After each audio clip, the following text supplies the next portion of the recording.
Tonight, a resurgence of unrest on college campuses across the West, prompting police to move in and make arrests. I think that if the schools are taking action the way the University of Washington did last night, they're taking this seriously on their own. And good evening, everyone. Welcome to West Coast Wrap. I'm Alex Savage. Over the past 24 hours, dozens of protesters have been arrested on college campuses across the West, and the reasons for those demonstrations vary. Most of the recent arrests happened at the University of Washington in Seattle. That's where fires broke out as pro-Palestinian protesters gathered on campus last night. At Portland State University, several people were arrested as they protested a conservative activist visiting the campus.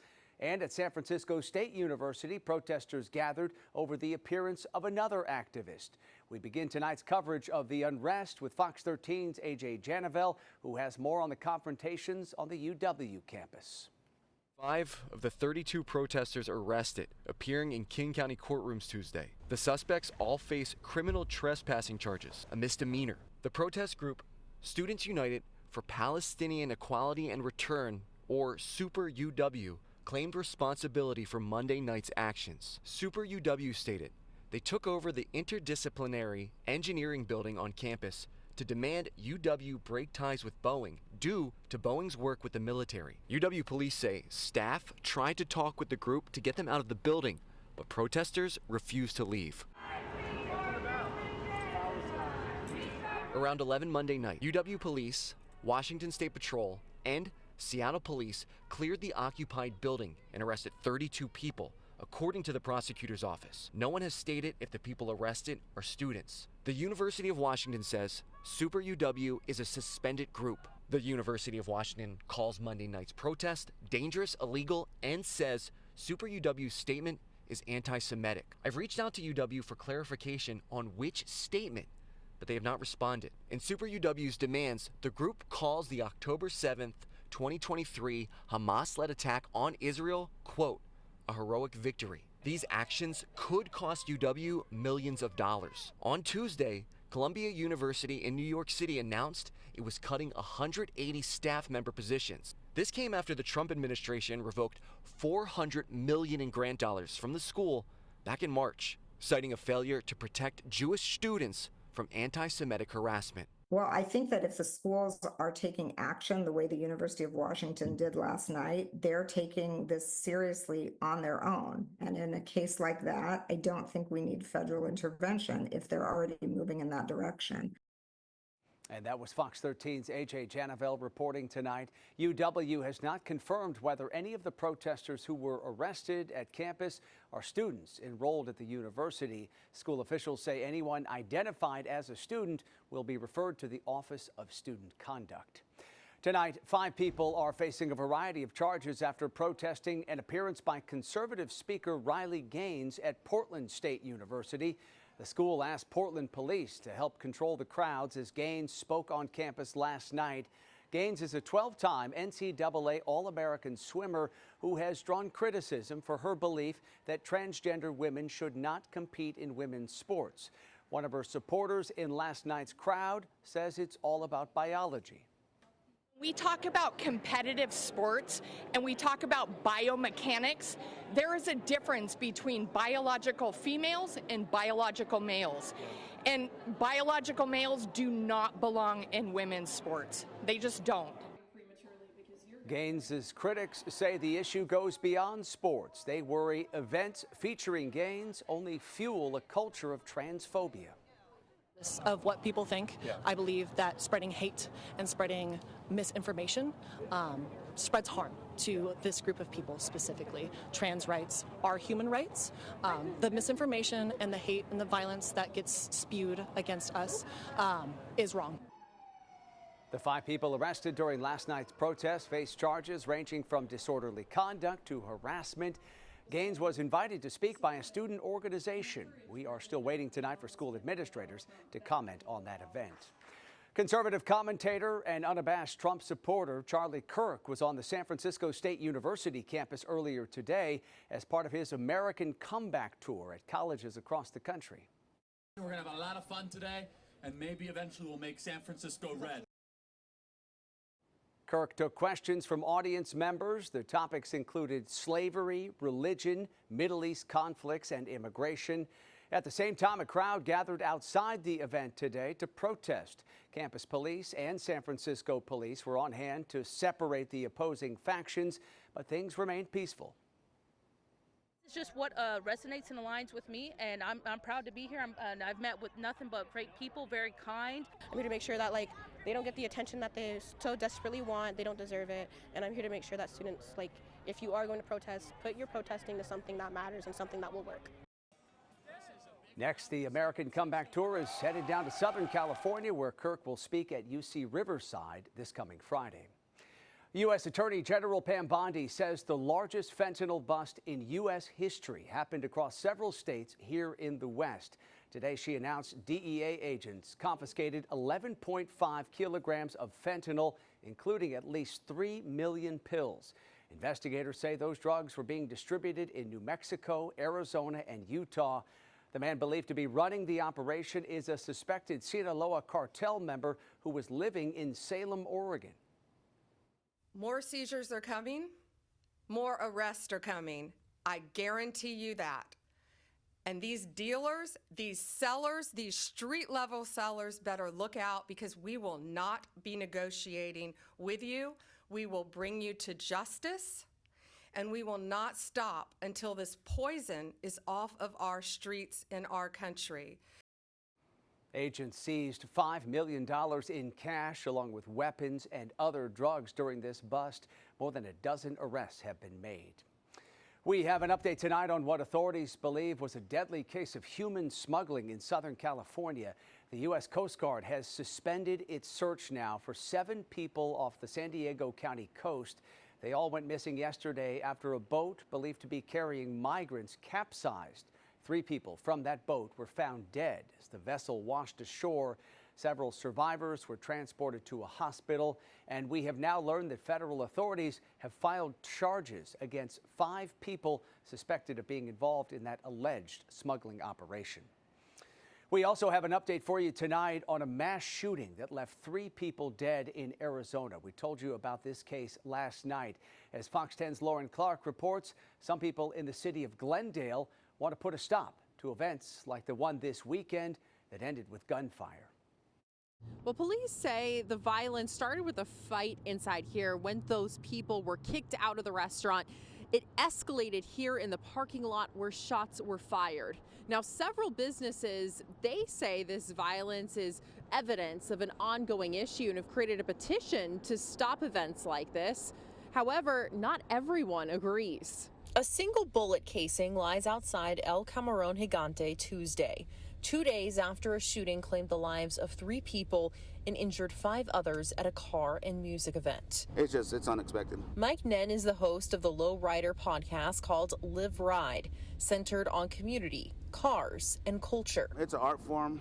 It's a way of life. While Sunday's Cinco de Mayo event wasn't a low rider event, but rather one to celebrate Chicano culture generally, Nen says people were quick to associate the two, particularly with what he feels is a misguided blame for the violence. It's always family-based, and we always try to break the stereotype where it is, gangbanging and guns and all that stuff, and we try to break that stereotype. Many witnesses stressed the event was family-friendly and safe before shots were fired in the parking lot. However, some downtown Glendale business owners claim Sunday was evidence of an ongoing, persistent issue. A recent Change.org petition is now calling for a citywide ban of night cruise events associated with lowrider meetups. The petition, which has gathered about 75 signatures, writes that, quote, these are not harmless car meetups, saying they've been linked to gun violence, reckless driving and street racing, public intoxication, and reduced access to businesses. But other business owners like Clinton Newsom don't agree. So I don't mind the car events or the music events over there. It brings some people downtown Glendale. It's a downtown city area. There's going to be things that come up. Now, we did try to reach out to the owner of the business who created the Change.org petition, but her business was closed today, and multiple attempts to try to reach her online were unsuccessful. Meanwhile, Glendale police are still trying to find the suspects involved. They say at this time they know that the people engaged in the fighting knew each other and had previous bad blood, but they cannot say at this time definitively that it was gang related. Reporting here in Glendale, Lauren Clark, Fox 10 News. A former handyman pleaded not guilty today to first-degree murder in the death of a grandmother in Washington state. Prosecutors say 47-year-old Jeffrey Ziz used a nail gun to kill 82-year-old Marcia Norman in what they describe as a meticulously planned murder. According to court documents, he had dinner with Norman on April 1st, and days later, investigators found her body buried in concrete under a newly built shed on her friend's property. Coming up tonight here on West Coast Wrap, Motown legend Smokey Robinson facing sexual assault accusations in a lawsuit filed today in Los Angeles. The allegations brought forward by several of his former housekeepers. Plus, severe weather across southern Nevada triggering heavy downpours, the flooding at one casino, and the rescue operation launched by first responders. Well, southern Nevada, it's also Colorado, New Mexico, and Arizona. A little quieter today than yesterday, but an active May pattern. We'll show it to you and talk about it coming up. We have an update tonight on the apparent road rage crash that was caught on camera in Oregon. We showed this to you last night. Investigators say they have now tracked down the driver suspected of intentionally swerving his minivan into a motorcyclist in Beaverton, just outside Portland. A dash camera mounted on another car recorded the collision. Investigators say Samir Pazotto Filo has been booked on charges of hit and run and reckless driving. The 21-year-old motorcyclist suffered serious injuries in that crash. A new lawsuit filed in Los Angeles today accuses Motown legend Smokey Robinson and his wife of sexual assault. Today, attorneys for 4 women who worked as housekeepers for the couple called Smokey Robinson a serial rapist. Plaintiffs are seeking $50 million in damages in this suit. They say some of the alleged abuse dates back to 2012. Why didn't they report Robinson's criminal misconduct to law enforcement or go public before now? As I said before, these women were all low-wage earners living from paycheck to paycheck. They all feared missing a payday and not being able to pay their rent or buy food for their families. So far, the Robinsons have not commented on that lawsuit. Tonight, there are still a lot of unanswered questions about yesterday's crash at the home of actress Jennifer Aniston. A man was arrested after ramming a car into the front gate of her home in the Bel Air neighborhood of Los Angeles. Private security guards took the driver, a man in his 70s, into custody before police arrived. It remains unclear whether this was an intentional act. TMZ reports Aniston was home when this all happened. This giant commotion, and all of your security then is, beelining it for this car. You have no idea what this person intends to do, if this person is alone, if there are other people there, and obviously could make for a really scary situation for somebody like Jennifer Aniston. So far, no charges have been filed against the driver. Jennifer Aniston has not commented publicly about what happened yesterday. Immigrant rights advocates are calling for the release of 3 day laborers being detained in Southern California. The undocumented immigrants were arrested by Border Patrol back on April 22nd, right outside a Home Depot store in Pomona, east of Los Angeles. They were set to have a bond hearing today, but it was delayed until this Friday. Advocates spoke out at Pomona City Hall, saying the government is trying to fast-track their deportations. They say the 3 day laborers were simply exercising their right to look for work. These 3 hard-working day laborers are neither a flight risk because they have committed to go to court once released, and they are not a national security threat nor a public safety threat as they have no criminal record. Last week, a federal judge in California blocked Border Patrol agents from arresting suspected undocumented immigrants unless they have a warrant or reason to believe that a person might flee. However, that ruling does not cover the Los Angeles area where those arrests happened. Turning to the weather, and the threat of flash flooding in Las Vegas is expected to ease as we move throughout tonight after some intense downpours hit the area. This video posted to social media shows heavy rain flooding a casino parking lot late last night. First responders right now are in the middle of an ongoing search for someone who may have been swept away by rushing floodwaters in the nearby city of Henderson. We have no reports, though, of any widespread damage from all the severe weather there. A little farther south, it was a winter-like feel for some people in Arizona today. Storms this morning dumped rain in the Phoenix Valley. Those storms also left behind new snowfall up in northern Arizona in the Flagstaff area. For more, let's bring in KTVU meteorologist Steve Paulson, who is tracking these May storms and the conditions across the west. Quite a scene in the southwest in Arizona and Nevada. No doubt about it there. For Flagstaff first, usually their last snow's at the end of April. To get one in the first week of May is a little unusual. Las Vegas has had just shy in the last 2 days of about an inch of rain. That's a heck of a lot of rain anywhere, but when you're on the desert, that's even more compounded. It does look like, as Alex mentioned, that's starting to move out, but they were right in the crosshairs, if you will, of that system that came by and dropped that really heavy rain. Around the West Coast, another day of cool temperatures, though, unless you're up in Seattle, where it was a lovely 77, and Portland was 84 warm degrees. The city dropped from 82 to 66 degrees because the fog bank came back in. This is an absolute classic setup for Denver, the Front Range, and also into the Rockies. There are blizzard conditions at Pikes Peak right now.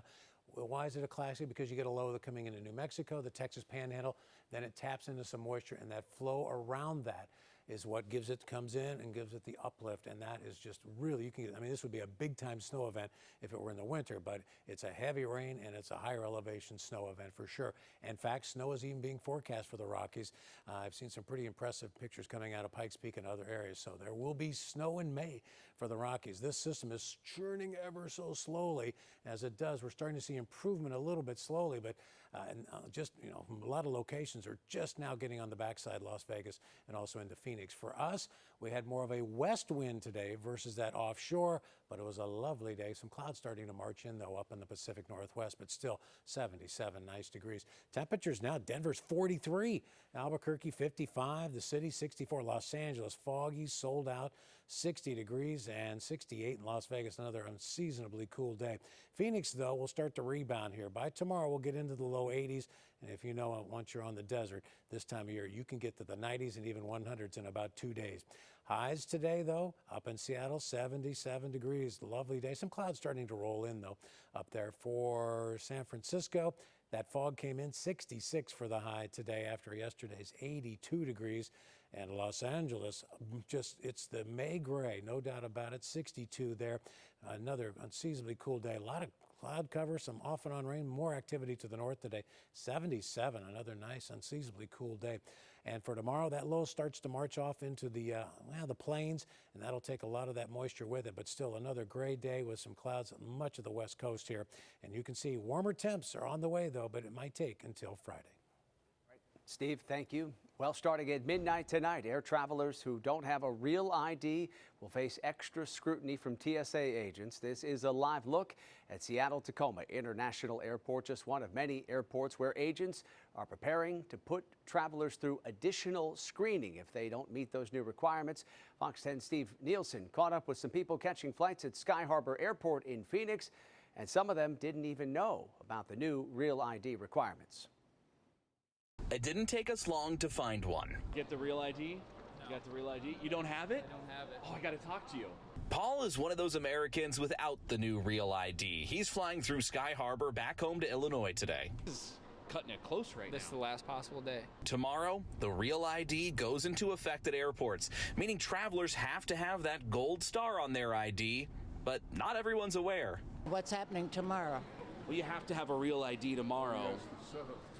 Oh, I got that a year ago. You're not worried about star. You're talking about the little star. Oh, I have the little star. The demand for that little star has been through the roof.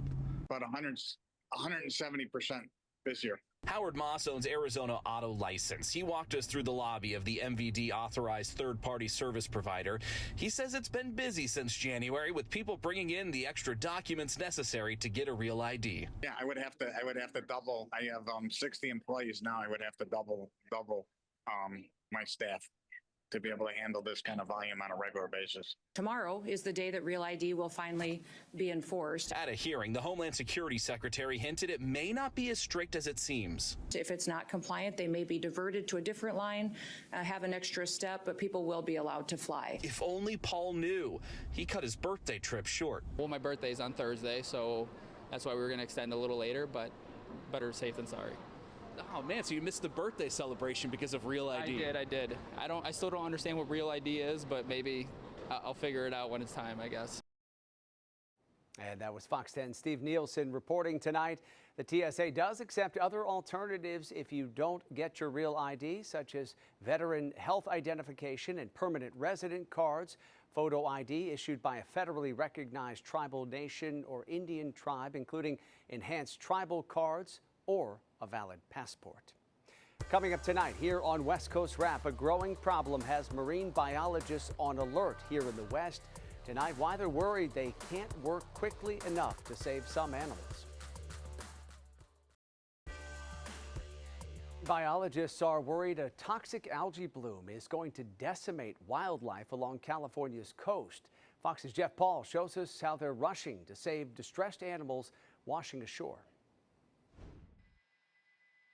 There are so many animals washing ashore right now, sickened by toxic algae, that some lifeguards are now taking days off just to deal with all the stress associated with seeing so much devastation. And unfortunately, experts are now warning this latest bloom is showing no signs of slowing down. It's a relentless cycle for marine biologist Jules Leon. He answers a distress call. Animal still down there? And finds another animal sick from this year's deadly toxic algae bloom. This year, it definitely felt like the worst year by far. Up and down the coast of Southern California, thousands of sea lions, seals, birds, and dolphins are washing ashore sickened by domoic acid, a naturally occurring neurotoxin in algae. When marine animals feed on contaminated sea life, it poisons the brain, causing seizures, foaming at the mouth, and aggressive behavior. Many don't make it. It's really hard knowing that at the end of the day, I'm not going to be able to get to every single animal call. But for this stranded sea lion, we arrived just in time. It's netted and rushed to the Marine Mammal Care Center in LA. These sea lions will spend anywhere from 1 to 3 months here rehabbing, where the ultimate goal is to get them back to where they belong, right in the ocean. Treated sea lions have a roughly 50% chance of surviving. For dolphins, there is no recovery. I don't want to see that for animals. I don't want to see that for people. CEO John Warner says contaminated seafood can make its way into our food supply. To prevent that, he says human behavior has to change. It's the wind patterns, changing ocean currents, warming temperatures of the ocean, acidification of the ocean, and of course runoff. To make matters worse, runoff from this year's wildfires here in Malibu only adding to what's shaping up to be a record year for toxic algae. In Malibu, Jeff Paul, Fox News. Such a concerning situation along the California coastline. We'll, of course, continue to follow it.